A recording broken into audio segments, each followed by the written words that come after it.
Hey guys, thanks for joining me today. So, as a lot of you know, especially if you've seen my review on the gun, I really like the SIG P226. It's just an exceptional gun.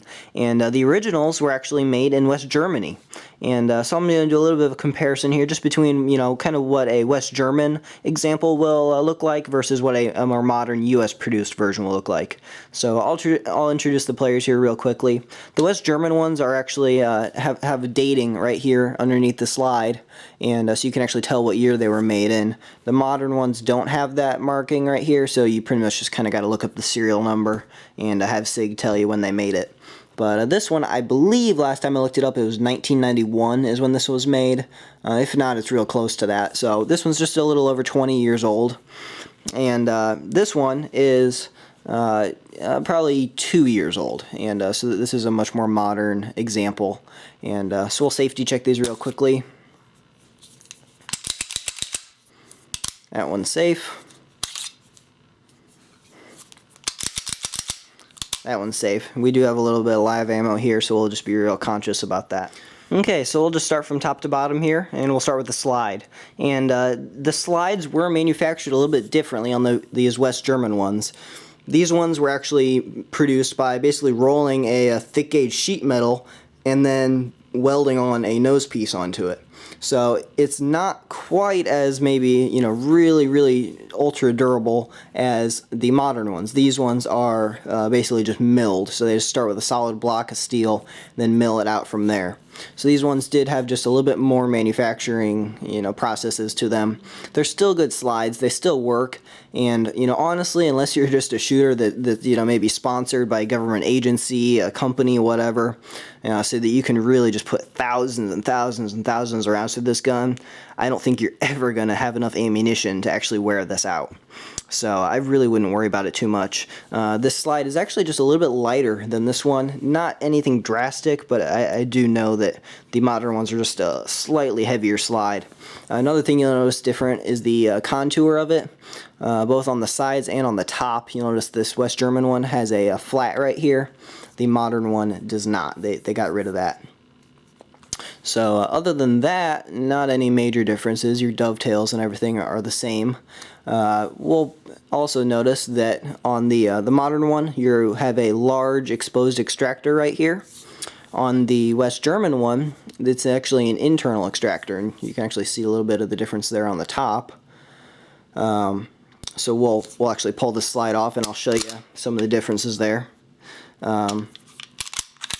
So, again, these slides are interchangeable. There's not any massive differences between them. I could swap the slides and the frames and they'd work just fine if I wanted to. The 22 conversions will work on both of these. So if we look on the internals here, so this is the US produced one, this is the West German. There are some differences in there. And on this West German one, if we pop the barrel and the recoil spring out, you'll notice you have your extractor on the interior right there. So it's still a good design, still works just fine, just a little bit different.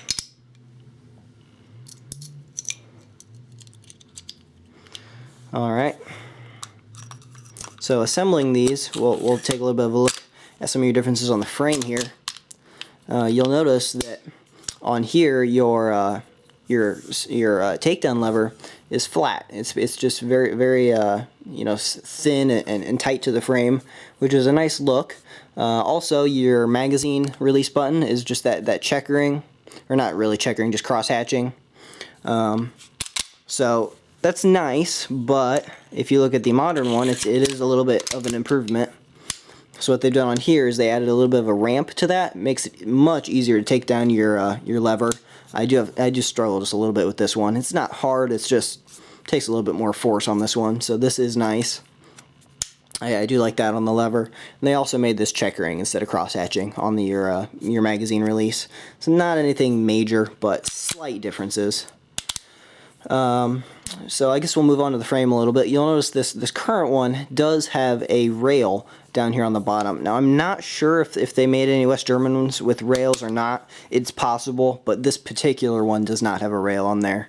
So that's definitely a bit of a downside if you're wanting to use this as kind of a home defense gun or something where you do want a rail on there.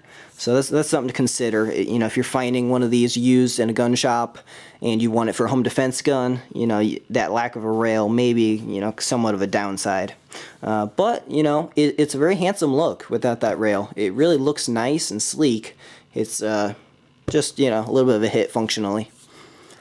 So the grips on here, you'll notice these are an older style. Now I've replaced the grips on here, so it's not the best example. If you look at the standard SIG grips, you know, on their website or wherever, they did, you know, go with a different polymer design. I've shot with those original polymer grips.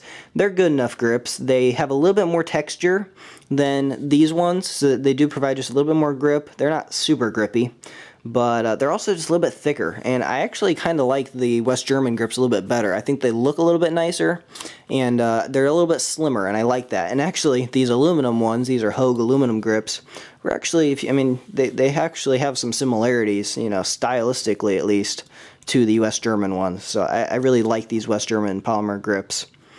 Now, the other thing I'm noticing, and make sure it's empty, is the trigger is just a little bit nicer on the West German ones, and I don't know if that is because it's just older and it's just been broken in more, but I don't think that's what it is, because this gun really doesn't show all that much wear. I think it's more just because they maybe just spent a little bit more time on the West German triggers. So these older ones had a 12-pound single action, very smooth. It really doesn't feel like 12 pounds, feels more like 10. And then the single action was butter. This has a fantastic single action.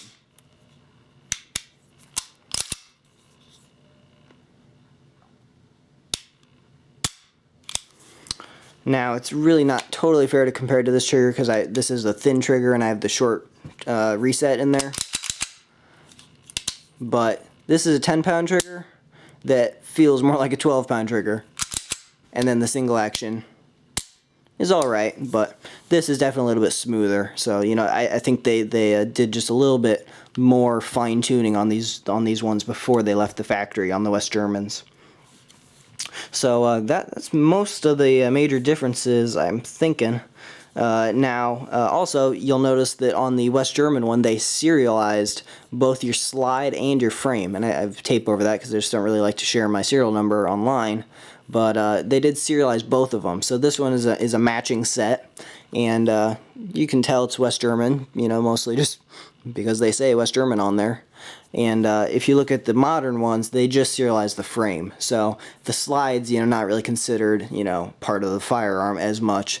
The frame is the serialized part. So you can swap calibers or whatever, and you're not going to worry about, you know, mismatching serial numbers at all. So that's, you know, that's interesting. I do like the matching serial numbers. I think it just adds a bit of, you know, kind of cool factor if you're collecting the gun or whatever. There's also some differences with the magazines. So if you look, this is a modern current magazine. So you got your markings on the side there, holds 15 rounds, real nicely done. This is a original one, so they put the markings on the back, and you'll notice that the construction was just a little bit different. They pieced it together and spot welded it. I still think these old ones are good. I've never ever had any issues with them. I think they're really excellent magazines, but just you'll notice they're a little bit different. Also the base plates, the modern one just sticks out just a little bit further on that base plate, and so when you put it in the gun, this one doesn't stick out very much. This one provides just a little bit more of a hook there, you know, to stop your hand from coming off. So no major differences, but it's an easy way to tell them apart. So if you have any questions at all about, you know, any differences between these guns, feel free to leave that in the comments. If you just are curious about the 226, I recommend you check out my review on it. I will probably answer a lot of your questions in that video. Hope you guys all enjoyed watching. Everyone have a nice day, and feel free to subscribe if you want to.